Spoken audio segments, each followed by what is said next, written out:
Welcome to Flawless Shoe Reviews. Today we're going to cover the best shoes for high arches, whether it's shoes for lifestyle use, for social runs, or for more serious running. As a foot and ankle specialist, I'm going to break down how these shoes influence your gait, especially those of you who have a rigid high arch, and we'll touch on how different types of cushioning can affect how you move. So first of all, let's look at the New Balance More V6. So this was an excellent adaptation from the More V5, so it's got a more firm, a more balanced cushioning than we saw on the previous model, and it's got one of the widest platforms that I've seen of any shoes on the market.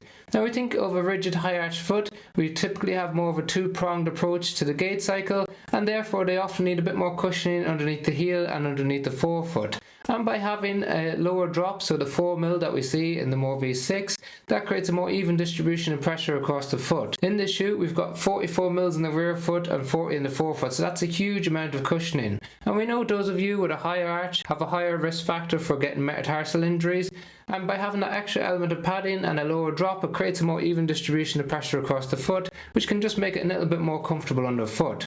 So this really broad base of support underneath, increase the amount of ground contact that you have, has some nice sole flare where the sole comes out wider than where your foot sits in the shoe, making it more stable in the forefoot, and we've got some sidewalls on the outside and the inside of the heel. These came up, cradle your heel and your ankle to try and provide extra elements of stability.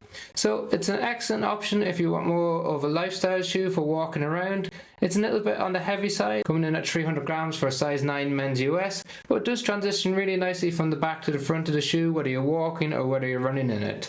On top of the shoe we've got one of the widest fits of all 5 shoes that I'll talk to you about. So loads of space in the toe box, but they've done an excellent job of putting these plastic bars either side of the laces, so it gives it really snug lockdown in the midfoot and in the heel. So those of you with a slightly narrower heel and midfoot but a broader forefoot would really enjoy the fit on the More V6.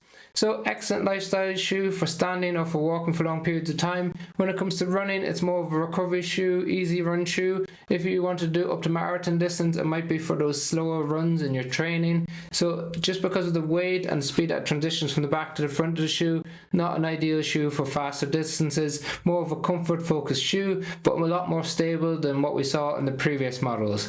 I was toying whether to put this one in or the Brooks Ghost Max 3. I have a review on that and a comparison between that and this shoe if you want to check them out, because they're two excellent options for those of you with a wider foot. If you have a broader foot throughout the whole shoe, you might be more interested in the Brooks Ghost Max 3, or if you have an orthotic that you want to put into it, as one of the most orthotic friendly shoes in the market. But this is one of my favourite new additions and something that I really wanted to include.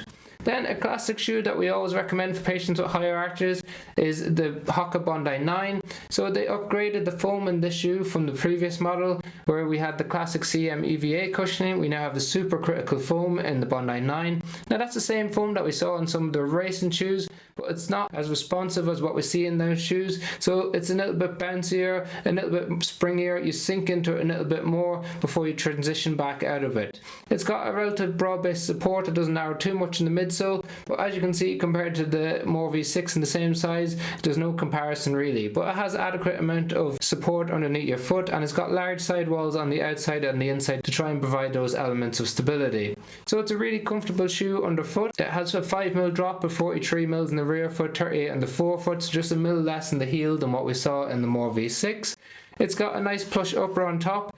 It's got a good fit that's wider than what we saw on the Bondi 8, but the Hokas are renowned for having more of a tapered fit in the toe box, so it's certainly a lot narrower than what we see in the More V6. It does come in a wide version as well, but even so it's not as wide as the wide version of the More V6. It has a bit more of a padded tongue on top, and it's got plenty of padding around the heel cup and a very stiff heel counter.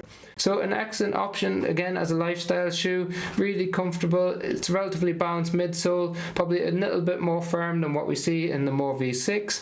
If you wanted to use it for running, again one of those easy runs, those recovery runs type of shoe. It struggles to transition a little bit past the midfoot, we found, especially if you're a heel striker, so it's not as quick as some of the other max cushion shoes that we'll talk about today, but overall an excellent option if you want a little bit more of a balanced shoe for those of you with a higher arch. Then I wanted to touch on the Brooks Glycerin Max.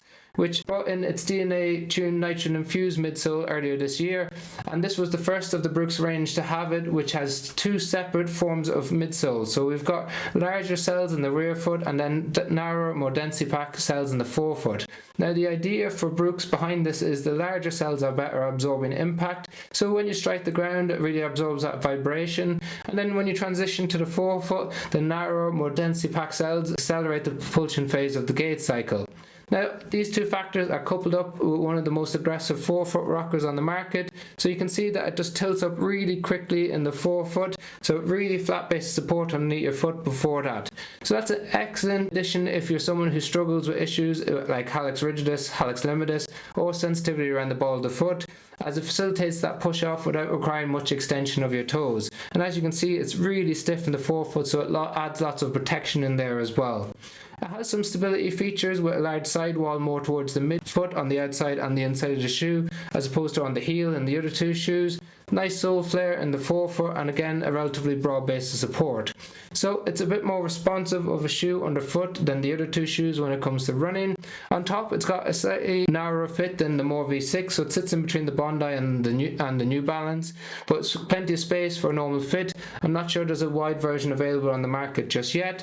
It's got much more plush upper than the other two, so not ideal if you live in warmer climates, and it's got a nice padded tongue and plenty of cushioning around the heel counter.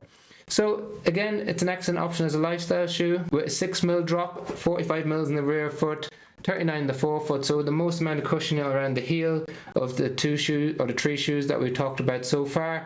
Much more responsive than the other two shoes as well, transitions really quickly from the back to the front of the shoe.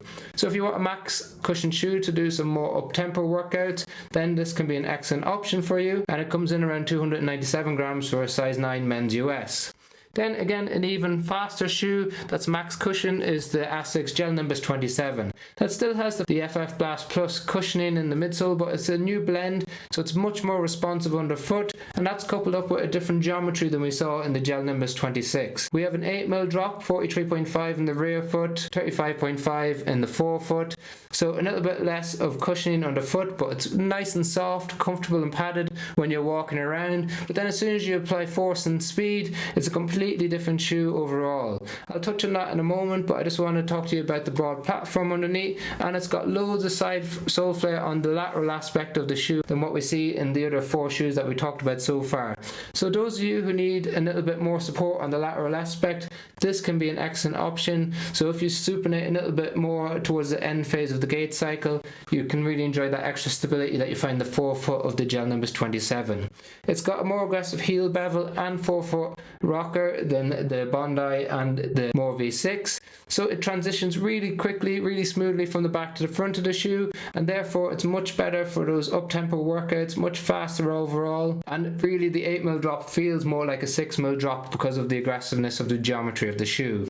On top we've got a single engineered mesh, excellent for the summer. It's got a normal fit in the toe box, comes in a wide version, and it's a true to size and length. It has a cloth, thin, gusseted tongue, just to be something aware of if you get any sensitivity or bite in the front of the ankle. And it's got a much more padded heel cup than the other four shoes that we've talked about, with a nice external pull-on tab. So it's really focused on comfort, comes in around 307 grams, so heavier than the other shoes that we talked about, but it doesn't feel like it underfoot just because it transitions so quickly. So excellent option overall. Can be used as a lifestyle shoe, maybe not as stable underfoot as some of the other shoes when you're walking around just because of the geometry of the shoe, but if you want a quicker, more responsive shoe for those faster workouts that's max cushion, max stacked, then the Gel-Nimbus 27 is an excellent option. Finally, I just wanted to touch on a zero drop shoe, as I know I get a lot of comments asking about that. So here we have the Altra Via Olympus 2. It's an excellent option with 33mm of cushioning throughout the whole shoe, so there's no difference in height from the back to the front, giving you really even distribution of pressure across your foot. It has a nice forefoot rocker as well without too much toe spring, so it helps to offload the forefoot for those of you who are sensitive there, and it's relatively stiff in the forefoot as well. Just a caveat for those of you who may not have worn a zero drop shoe before, it can put extra pressure on the Achilles tendon, so if you're transitioning from a higher drop shoe down to a lower drop shoe, it's important to do it under the guidance of a healthcare professional.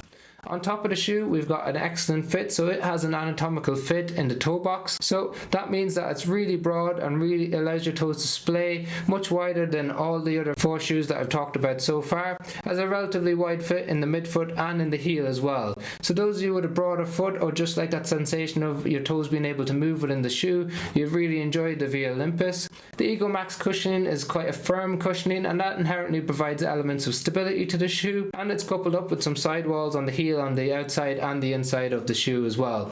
So it's an excellent option if you want a zero drop shoe with some cushioning underneath and a wide fit on top as well.